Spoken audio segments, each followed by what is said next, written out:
وكيف الحال يا تلميذ جميع الحال في النعم.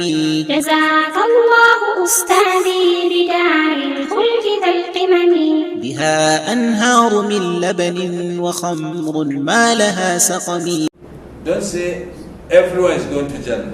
In that case, then there is no need sending messengers. There's no need sending messengers. Wahdatul Adyan is wrong. The unification, all religions are the same, is wrong, very wrong. Allah does not intend to say all, yes, but He said we should not persecute them. He said even وَلَوْ لَا دَفْعُ اللَّهِ النَّاسَ وَلَوْ لَا دَفْعُ اللَّهِ النَّاسَ بَعْضَهُمْ بِبَعْضٍ لَهُدِّمَتْ صَوَامِعُ وَبِيَعٌ وَصَلَوَاتٌ وَمَسَاجِدُ يُذْكَرُ فِيهَا اسْمُ اللَّهِ كَثِيرًا. So destroying places of worship is not allowed in Islam. No Muslim is allowed to destroy churches, synagogues, monasteries, mosques. No one is allowed to do that. If you do that, then you have done haram. Yes, although they said Trinity, 3 in 1, yes. Allah said, وَلَا تَقُولُوا ثَلَاثًا إِنْتَهُ خَيْرٌ لَكُمْ. Don't say Trinity. Stop it. It's better for you. But then, even in that, Allah sometimes did not ask you to burn any church. It's there written in the Quran. If you are a Muslim, a true believer in Islam, you should know that, destroying places of worship is haram. It's haram. I've said it now. You need to, follow the Quran if you are true Muslims. Allah subhanahu wa ta'ala says, the next one. وَإِذَا أَخَذْنَا مِيثَاقَكُمْ وَرَفَعْنَا فَوْقَكُمُ الطُّورَ خُذُوا مَا آتَيْنَاكُمْ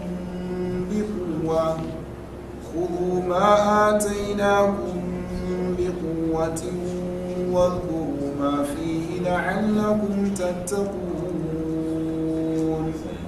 ثُمَّ تَوَلَّيْتُمْ مِنْ بَعْدِ ذَلِكَ فلولا فضل الله عليكم ورحمته لكنتم من الخاسرين. Now Allah subhanahu wa ta'ala continues telling us about the bounties, the very good deeds He has done to Banu Israel, the Jews. He said, وَإِذْ أَخَذْنَا مِيثَاقَكُمْ. Remember when you have a treaty, a promise. وَرَفَعْنَا فَوْقَكُمُ الطُّورَ. And when you decided to disobey, I raised the mountain Tur over you. I want to crush you. But then you ask Allah for forgiveness. That is one peculiarity of the Jews. They will disobey, and then when they see punishment, they ask Allah to forgive them. But Allah has been merciful, so He will always forgive them.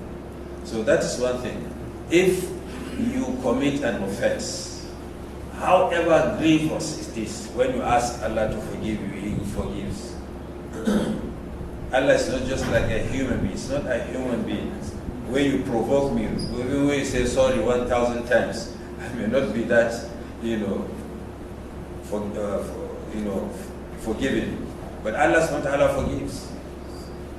He said, when I raised the mountain, you asked me to forgive you, then I forgave you. Remember this. Do you remember this? This is a favor. You disobeyed me, you are entitled to be punished. When I want to punish you, you ask me to forgive you, I forgive. وَإِذْ أَخَذْنَا مِيثَاقَكُمْ وَرَفَعْنَا فَوْقَكُمُ الطُّورَ خُذُوا مَا آتَيْنَاكُمْ. Then He said, okay, now, hold the Torah in both hands. That is, obey, practice what is in the book. Practice. خُذُوا مَا آتَيْنَاكُمْ بِقُوَّةٍ وَاذْكُرُوا مَا فِيهِ. Recite, and admonish each other with what is written in the Torah. لَعَلَّكُمْ تَتَّقُونَ, so that you become God conscious. In other words, as Muslims, you need to follow what is in the Quran. Read the Quran, practice it. You understand? When Aisha was asked about the character of the Prophet ﷺ, she said his character is the Quran. That is to say, if you read the Quran clearly and you understand the Quran, that is exactly how the Prophet ﷺ is. He's practicing a moving, Quran. That's what we need to be. Read the Quran, practice the Quran, do the do's and stop the don'ts. Is it clear? Because the Jews, refused to implement the Torah. That's why Allah is angry with them. If as Muslims you refuse to implement what is in the Quran, definitely Allah is going to be angry with you. So don't, fall into their shoes, into their footsteps. Allah said, ثُمَّ تَوَلَّيْتُ مِنْ بَعْدِ ذَلِكَ. And then after that, you again disobeyed. تَوَلَّيْتُمْ أَعْرَضْتُمْ. You again disobeyed. That is whenever, this punishment was, taken away, they again go back to their normal disobedience. And then Allah SWT will, punish them again. They will ask Allah for forgiveness. When He forgives, they go back. Just like the Pharaoh and his people. When Allah said, we sent 9 different signs. Tis'a ayati. But whenever this first sign was, cleared, they go back into their disobedience. And when the next sign come, then they will ask Allah for forgiveness. The same thing with the Jews. The same thing with us as Muslims. We don't remember Allah until when we are in hardship. You understand? If everything is normal, we forget Allah. We begin living life as though we are the ones that created ourselves. We attribute all successes to our genuity. We say we are genius.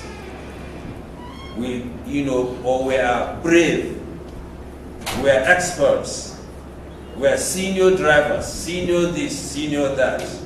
That's why I, avoided the accident, because I'm a senior driver. You forgot Allah. Nasullah fanasiyah. If you forget Allah, Allah is going to leave you with your, prowess as a driver or as the manager or something. Whenever you see any bounty done to you, any good thing, first and foremost, thank Allah. Remember that it's Allah's favor. Then other things are just channels. Remember, Allah SWT will not throw down dollars from the sky or naira. You need to do something, then you get the dollars, the naira, through a channel, a medium. Yes, Islam, agrees and accepts medium. But don't forget, it's Allah SWT's way of sending all the beauties to you. So you need to thank Allah first. Allah has made it publicly clear that whenever you are thankful, then I will increase my favor upon you. وَلَئِنْ كَفَرْتُ إِنَّ عَذَابِي لَشَدِيدٌ. But if you disobey or you just attribute the successes to someone else, then remember that Allah's punishment is severe. Oh Allah, do not punish us because of our wrongdoings. Oh Allah, forgive us. Then Allah says, ثُمَّ تَوَلَّيْتُ مِنْ بَعْدِ ذَلِكَ فَلَوْلَا فَضْلُ اللَّهِ عَلَيْكُمْ. If not for Allah's favor upon you, the Jews, and even the Muslims now, وَرَحْمَتُهُ, and His mercy, لَكُنْتُ مِنَ الْخَاسِرِينَ, you will have been among the losers in the day of judgment. But Allah loves, the Jews. Allah loves the Muslims. Allah loves the Christians. That's why He sent prophets to us and asked us to copy, to follow the footsteps of the prophets. لَقَدْ كَانَ لَكُمْ فِي رَسُولِ اللَّهِ أُسْوَةٌ حَسَنَةٌ. You have, a role model with the Prophet ﷺ. Copy him, follow him. This is the best of the mercies of Allah to us, making us believers, Muslims, followers of a prophet sent by Allah. You understand? All communities, all ummah that believes in Allah and follows the prophet sent to them, Allah has done every favor upon them. That's why Allah said, وَلَوْلَا فَضْلُ اللَّهِ عَلَيْكُمْ وَرَحْمَتُهُ لَكُنْتُم مِّنَ الْخَاسِرِينَ. If you all died as mushrikeen, then definitely Allah is going to punish all of you. Because Allah has made it clear that He will never ever enter any mushrik, any disbeliever that died as a disbeliever into Jannah. No. Allah, inna Allah la yaghfiru an yushraka bihi wa yaghfiru ma duna dhalika liman yasha. Allah will never forgive anyone that died as a non-believer, but He forgives anything that is less than that sinful. Yes, we can do any sin, and Allah can forgive any sin, except disbelief. Even disbelief. If anyone disbelieves for 10, 20, 30, 50, 100 years, but before his death, asks Allah to forgive him, Allah is going to forgive him still. But if he dies as a mushrik, as a kafir, non-believer, then he's not going to attain any favor of Allah, forgiveness in the day of judgment. Allah says, إِنَّ الَّذِينَ كَفَرُوا وَصَدُّوا عَنْ سَبِيلِ اللَّهِ ثُمَّ مَاتُوا وَهُمْ كُفَارٌ فَلَنْ يَغْفِرَ اللَّهُ لَهُمْ. Allah will never ever forgive them that died as non-believers. So this is the only sin that Allah will not forgive. Disbelief, kafir, shirka. This is the only one. So Allah subhanahu wa ta'ala says, وَلَوْلَا فَضْلُ اللَّهِ عَلَيْكُمْ وَرَحْمَتُهُ لَكُنْتُم مِّنَ الْخَاسِرِينَ.